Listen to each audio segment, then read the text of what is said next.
Guys, our show sponsor, DraftKings, the official sportsbook betting partner of the UFC, has a knockout offer for this weekend's fight. Just pick the main event fighter you think will win by first round knockout, and DraftKings Sportsbook will give you 264 to 1 odds on that fighter. Did you hear me, guys? That's right. You bet $1 on McGregor or Poirier to win by first round knockout, and you'll win $264. DraftKings is safe, secure, and reliable, so you can deposit and withdraw your funds at your convenience. And there's no better way to put your MMA knowledge to the test than to put your money where your mouth is. Download the top-rated DraftKings Sportsbook app right now. Use the promo code SONNEN when you sign up.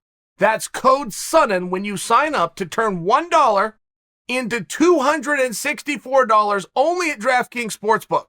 Place your bet and watch the fist fly this weekend. I hear everybody talking about the adjustments that Conor McGregor is going to make or needs to make to defeat Dustin Poirier on Saturday. Anybody that brings that argument up, and you've heard people do this, you might be people that have done it, will always reference back Conor versus Nate Diaz Part 2, which is a great reference point because it does show us that Conor has an ability to put his mind to something, to learn, to make changes and go out and flip a result. We know he can do it because he has done it once. Not a lot of guys can say that. But what nobody's talking about is the fact that Dustin Poirier is in the exact same position in terms of having more moments and opportunities with Conor to draw from, to reference from, to adapt and to build upon. And it's very common in sport that the loser has more of a motivation that's real, not just a perceived motivation, but that also has one. I know so many guys, countless, who've been beaten and made adjustments. Sat down with their coaches, sat down with their trainers, rewatched the fight, rewatched it again. Here's what we're going to do differently moving forward. I know so many guys, countless, who have won contests, did not look great doing it, barely squeaked it by, maybe had a little bit of help from the judges, but everything's fine because they got the desired result. It's common. It's very normal. If Dustin Poirier falls into the common and the normal category, then his improvements and adjustments are going to be limited. I can assure you we are going to see a different Conor. A much different Conor is going to get in here the third time than they did the second time. But we can also identify why that Conor showed up the second time. We can clearly talk about the rust, the inactivity, the lack of drive that then affects your conditioning, your timing, your speed, your own precision and power. So we know Conor's going to be better, but you are left with the question of, will Dustin? What did Dustin take away from that? Because it wasn't all moonlight and canoes. Dustin found this great weapon known as a calf kick, which Conor has publicly identified, publicly stated that he is now aware of and is going to make changes. Likely the calf kick isn't there. What Poirier did so effectively in the second fight, first off, he had that takedown with control. That was a big deal. And while many of you might have watched it, it just blew right past your head. It was a very big deal because nobody was more surprised to get that takedown and then keep said control than Poirier. That takedown was never meant to work. It was never meant to stick. One of the reasons that Poirier did such little damage or passing or positional changes on top is he was never planning to be there. He was surprised. So I will offer that you tuck that away. I think we're splitting hairs now, but tuck it away somewhere. Because Dustin, should he get on top this time, will be more active. He has now practiced for it. He won't be a deer in the headlights that just found himself in a great position. So store that away. Could be a meaningful story of this fight. It could be. Long shot, but I'm calling it first. Secondly, what happened in the second fight is Poirier ate that left hand 3 times. Now, much like the takedown, nobody was more pleased or surprised that Poirier was able to eat that left hand than Dustin. And that's where that momentum, that snowball, that's where it started to come. When he realized, I can take your power. Look, as long as this fight stays pretty, Conor's in it. As long as this fight stays about a contest of athleticism, who's quicker, who's faster, who understands range, who can get the distance, who can move out of the way, any of these catch and buzzwords that you use in the fight game. Footwork and speed and timing, all of these buzzwords. As long as the fight stays pretty and athletic and ungrimy, that's all going to favor Conor. As soon as a fight breaks out, it's going to swing towards Poirier. So the question, if you're Poirier, becomes, how do I make a fight break out? How do I get this to be chaotic? How do I get everybody's heart rate up? How do I get everybody's blood pumping? And as soon as we can do that and identify some kind of displeasure, we can then get to the part where this turns into grit. That's going to favor Poirier. But when you have these arguments about Conor's got his eye on something else, or he isn't focused, or he's got too much money, or he's had too much success, those things are all real once a fight breaks out. If you can keep this athletic, you can go a long way. There's a boxer named Anthony Joshua. He's a very good athlete.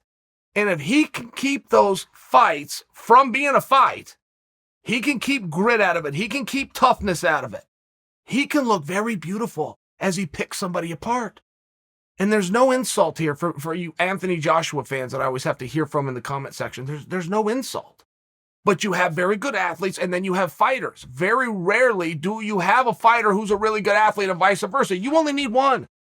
You can be better than everybody, or you can be tougher than everybody. It's very rare that you're both, because you don't need to be. You just don't need them both.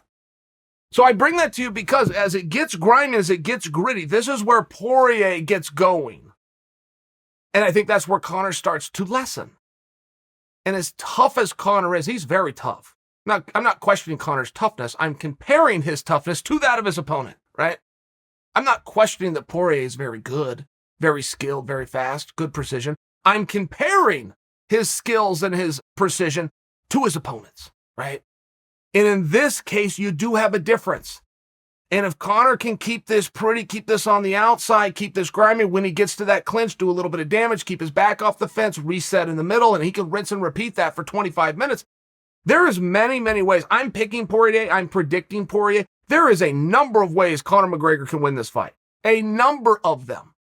He just can't do it by the numbers, right? The numbers say Conor's got to get you out of there in the first round, and moreover, they say he's got to get you out of there in the first 2 rounds. The numbers say if he gets you out of there, that he knocks you out, and the numbers 100% of the time say if he knocks you out, he did it with a left hand.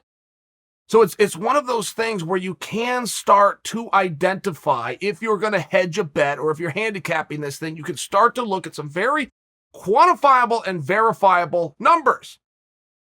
And then you're also left with the intangible, which is the entire point that we're talking about here, which is, did Poirier gain something knowledge-wise in the second fight, even in victory? Because it's uncommon that it happens that way. It's uncommon that your coaches grab you and pull you aside and say, damn it, I told you, when you throw the jab, roll your right shoulder. It's very uncommon that they do that if their athlete won. It's usually just a big celebration. And that could be the way my team celebrated, which meant you got a bunch of pizzas and some soda up to the hotel room and talked about the good days before a good night's sleep. Or it could be you go out on the town however you want to do it, but you generally go out with your head high or down based on the outcome as opposed to the performance. It's tough. There's no time left, by the way.